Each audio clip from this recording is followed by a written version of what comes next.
were something that our co-founder, Charles Fillmore, put together as the different aspects of us.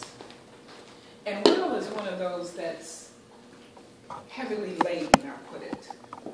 A lot of times when we think of will, we think of willpower, we think of a force. But that's not what he's talking about at all. One of the associations that kind of weighs down the word will is that the scripture that most of us are aware of is, "If it be thy will, let this cup pass from me." And this was Jesus praying before his crucifixion. Now we know from the stories that we've read that his disciples had heard about it, and they knew something was supposed to happen, but they didn't really believe it. They expected him to be the Messiah and free the Hebrew people, and they would have another period of glory. That was the whole concept of a Messiah in their particular theology. But in the story that we read in the scriptures, you'll notice that this is the only time that Jesus, and I'm not saying the Christ, Jesus the man, asked for something. All of his other prayers were prayers of thanksgiving. I give thanks that you've heard me, and I know that you hear me always. Father within does the work. But this time he asked, with a separation, "Father, if it be thy will, let this cup pass from me." This is particularly poignant because, you know, crucifixion was pretty horrible. It was about the worst kind of death you could have in that day. It was a shameful death. And this is one reason why a lot of people did not accept him as a Messiah, because how could you be put to death that way? You're being put to death like a lowly criminal. How can that be the will? Do we want to give in to this? This is what we want to say that we're open to? So will has a connotation of fear. When we think of surrender, that's kind of connected there, because we're thinking that something is going to happen to me outside of my control. And none of us like that. Even a child doesn't like that. The thing that gives me joy is when I go back to, as you all know I love words, when I go back to the definition, will is defined as a conscious decision, a choice. Your will is to XYZ. My will was to come here and fellowship with you all today. That was my choice. I didn't have to do it, but that was my choice. When you have a legal will, that's your choice of what happens to your things after you're physically not here anymore. It's your decision of what you want to do with what is yours. Now, in this world, what is ours is our spirit, our soul, our heart, our emotions. These things come and go. I have a car. I didn't have it before. I won't have it later. That's a thing. But my desire to get somewhere, that's part of me. So my desire to get somewhere manifests through a car or walking or the bus or however. But my will is to get somewhere. So the same thing. Your will is that which you are trying to do, not the things you do it with. And that includes your body. You are more than your body. You're more than your consciousness. You are the one who says, my mind, my emotions, my spirit. So that's more than any of those. That's what has a will. And in that beautiful passage that Matt read with us, you can see the soul talking beyond the body. In the conch shell, before it's blown, the music is. Before you open your eyes, all the potential that you are is. Before you've decided what you're going to do today, where you're going to go, what you're going to wear, all the possibilities that you are there in you. And you are the choice maker. You are the one who says, this is what I will do today, this is what I will not do. This is where I will put my attention. Because one of the most powerful things you have is your attention and intention. Everyone, on our plane at least, has a body. And they can do different things. We can wave, we can close our hands, we can close off, whatever. But we also are so much more than our body. And what is it that animates your body? Not just the energy, the chemical things that go on to split proteins and burn carbohydrates and all of that. And it's not the cells of your body, because if it was your body, across the way at the funeral home, all those would be exercising their choice too, right? So it's not your body. I mean, they still got the same chemicals. They still have those cells, the brain cells and all that. There's something else that animates this body that is more than the body. Because if that were not so, what is this thing that says mind? What is it that animates? It's more than a physical thing.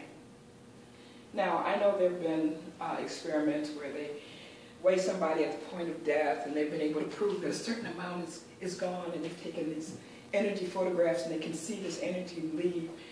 And let's face it, we're humans. We don't really see everything that's going on.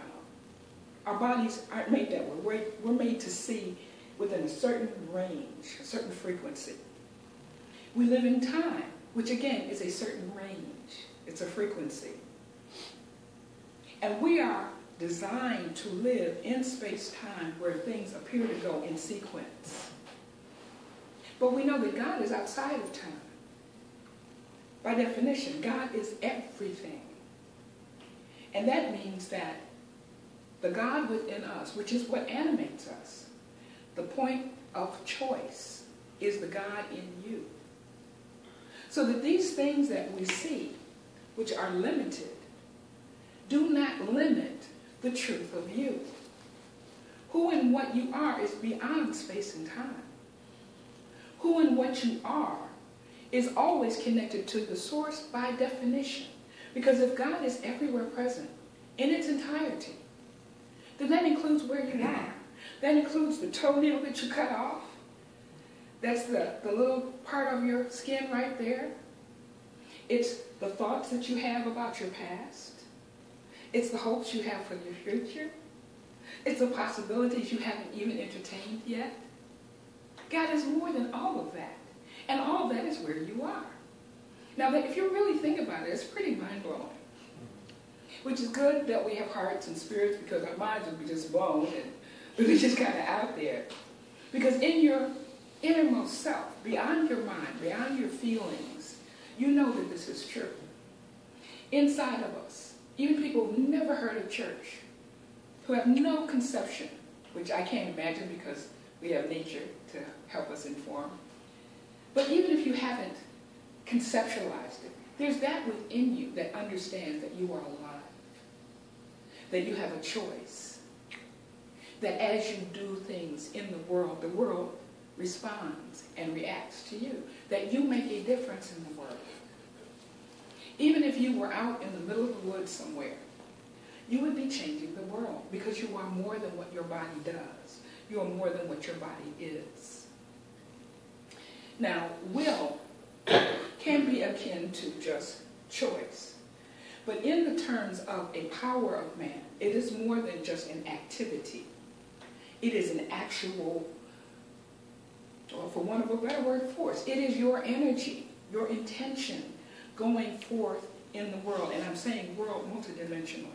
I'm not just talking about these 5 sense type thing.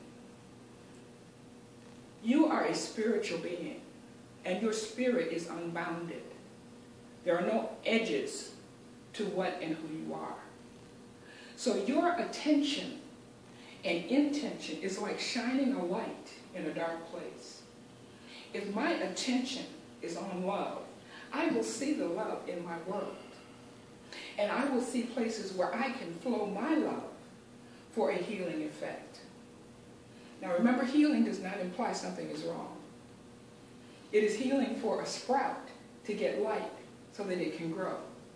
So healing is not a judgment. When I say healing, I'm talking about bringing forth the best, bringing forth that inherent kernel of good, as you will, whether it's a person, a thing, or whatever. When you have a pet and you pat it and give it affection, that is a healing, a quickening, a nurturing energy that you're sharing. And when we think of each other, that's what we're doing. Remember, when we say unity, we're not talking about individual people being unified. Yes, that too. But we're saying that we recognize the wholeness of what is. The wholeness. Now, as humans, since we have choice, sometimes we make a line and say, well, this is good and that's not. But that's in our experience. That's what we have chosen. That doesn't change the fact that it's God manifesting. Now, sometimes the things that manifest in our mind is pretty horrible. They're not things we would like. They're things that we wish didn't exist. But remember that we only see a small part of what is. That even in our bodies, there are cells that are made to do nothing but cause the death of other cells. And if that didn't happen, we'd have a big problem. Some of you know I had to have an operation. My arm decided to grow. Now, I thought I was grown, but it decided it wanted to grow. And the bone just started growing. Well, there's other bones there, and they kind of wanted their space, you know? Like, excuse me? And so we had to remove a little bit of that so that things could get back in balance. There's a natural balance that goes in everything, whether we understand it here or not. So sometimes what we call destruction is actually the growth. When we eat, we're eating the live cells of something else, and that life is transferred to our body so that we can live. When we die, our body decays and goes back to the earth. And these are all part of a natural cycle, a natural way of things going. And if I'm the little cell in there that's thinking, oh, I'm alive, wait a minute, no. I may think this is a horrible thing, but in the larger scheme of things, the life is still there. That particular manifestation is not in the same form. So when we meet things in our lives, sometimes we want to call them bad or say that they're unpleasant. And yes, for those experiencing them, they can be pretty awful. But remember that what's experiencing is not the body. What's experiencing is that self within. Now, if we are aligned with our truth, and I say our truth because the will in you is a choice maker. The will in you, that conscious decision,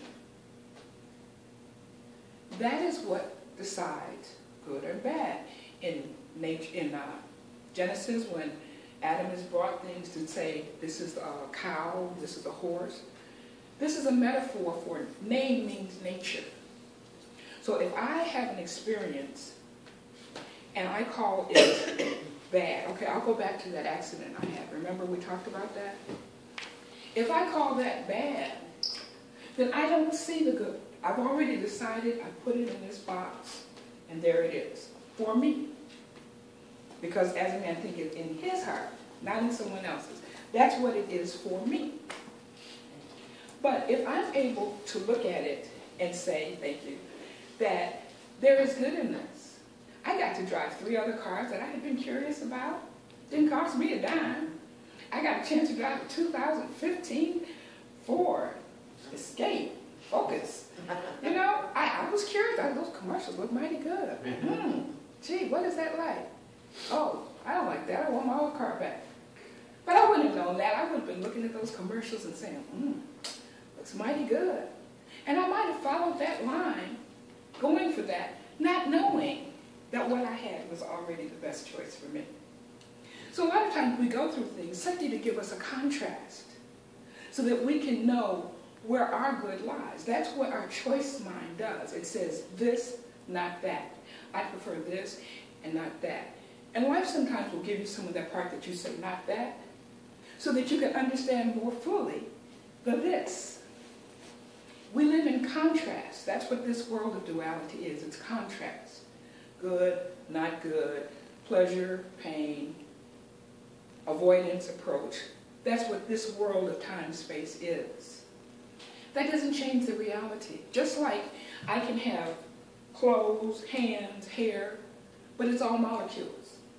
It's all atoms and protons and neutrons whirling around, paying no attention to the self that it supposedly makes up.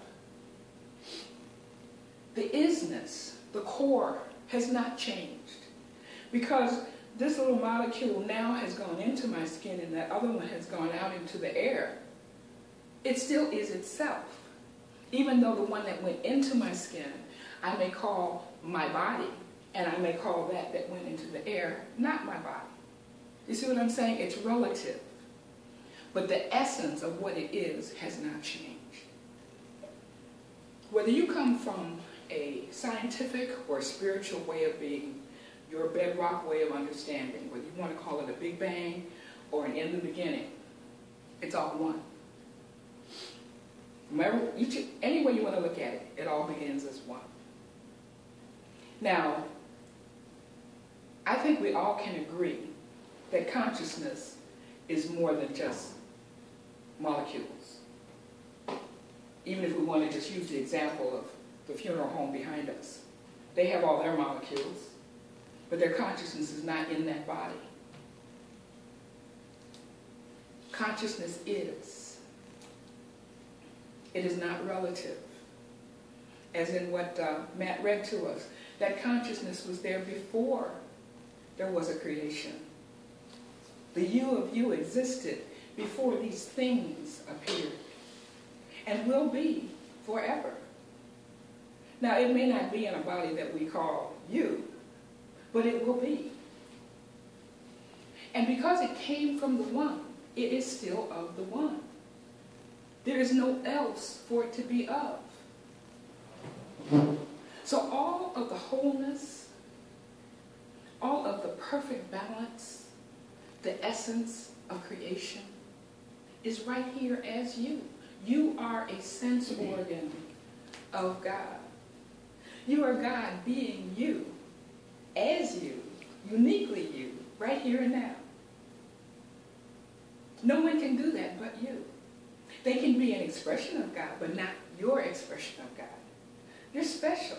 There's no one else who can do and be what you are. And the world without you would be incomplete. How can God be only half of God? It's not possible. God is God. So the goodness of God, the joy of God, the understanding, the wisdom, the wholeness, the balance, all that God is you. Right now, you don't have to do anything. But when it's not manifesting in your life the way you want to, that's where your will, your choice, your conscious, deliberate decision comes in. Now, that's not to say you won't experience things that you'd rather not. I don't think that Jesus wanted to be crucified. That's why he made that prayer. But he was able to say, this is my path at this moment. Now, Jesus, we understand, was a man. He had choice, just like we do. And a lot of times when we use the word will, we're afraid that it's going to be something pretty awful like that. But don't you want your body to be whole, perfect, and complete? Don't you want your body to be nourished and rested and taken care of? Wouldn't that be what God's will is? The best for you? You are an expression of God. Therefore, anything that comes into your experience is going to be for your highest and good, for your benefit. Our choice mind can decide good or bad. But that decides what it is in our experience for us. That is not the bedrock of what is. The bedrock of what is that this entire universe is conspiring to bring you the best possible thing for you. Now, if my best possible thing is to go to kindergarten, I don't want to go to kindergarten. I want to sit there and watch Captain Kangaroo. Yeah, I know, I'm dating myself. I want to watch Captain Kangaroo. I don't want to go to kindergarten. So I am told by the adults, turning off the TV, you're going to school. Well, to me, that's bad. I want to watch Captain Kangaroo.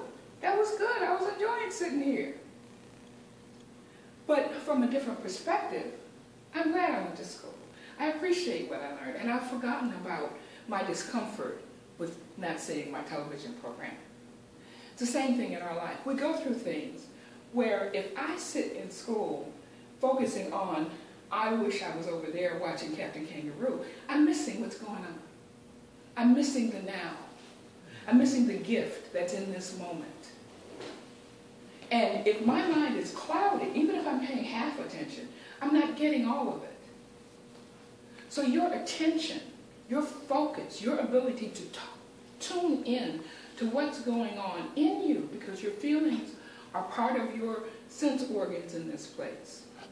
What's going on in your mind, in your spirit, in your heart, your feelings, what's happening around you, all of those bits of attention, of consciousness, you make a difference and you begin to shape your future.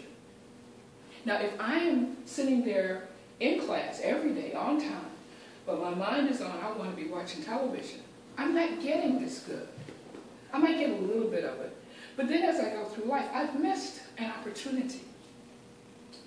So even though I may not know the people around me, I may be uncomfortable, if I'm able to focus on that moment where I am and see the good in it, then I can glean that which the universe has conspired to be in my experience, so that I move forward with those gifts, with that teaching. Now, we go through things in life that are not necessarily as pleasant as kindergarten, but they're kindergarten in a way because it's at the level where we are. It's presented in a way that we can get it if we're paying attention, if we have our attention focused on getting that. It's up to us to be open. It's up to us to make that conscious decision to glean that which is for us in this now. And remember, because you are a unique and special manifestation of God, what's for you is not what the person next to you is for. What you get is going to be shaped by who you are, what you bring to the experience, your expectations, your propensities. And the universe will give it to you in a way that you can get it. If you're not sure, just wait. It's in there. That's why we go within. That's why we pray. That's why we meditate. That's why we're drawn to certain books. We read them and something echoes in us. Because that's for us to get. And you read it another time and you get something else. Because now you're not at that kindergarten level. You're at a different level. You're a different person. So at every moment, there's a gift. At every moment. Even if you're just sitting outside enjoying the air, there's a gift in that moment if we pay attention, if we set our intention. That's what our will is. Our will is that ability to focus, to choose. God is always God. The good is always given. That's the gift that is already given. It's already there with you, for you, as you. But it's as we fine-tune our consciousness, as we focus on what is there for us, that's how we begin to manifest that God in our experience. You are the only one who can determine your experience because you have choice. And if you are not open to what is being poured on you, it'll just run off. It'll still be there. And it'll probably come back at you another way, but it might not be as much fun as the first time. You know, sometimes it's a little, hey you, then you get a whack on the head or get hit by a truck. It comes to you however it can come, but your good is rushing to you from all sides. And it's trying to get your attention. And it comes in unexpected ways. So by paying attention, by tuning in, by expecting to see God everywhere, by expecting to see these gifts that are given, you will see them rather than walk by them. Many of you know that this piece here by the door was done by Erin and her son together. They began finding pennies from heaven everywhere they went. And that's such a perfect metaphor. I've seen people see pennies on the ground and say, it's just a penny, and keep walking. But if you think back, a lot of your blessings were just a penny.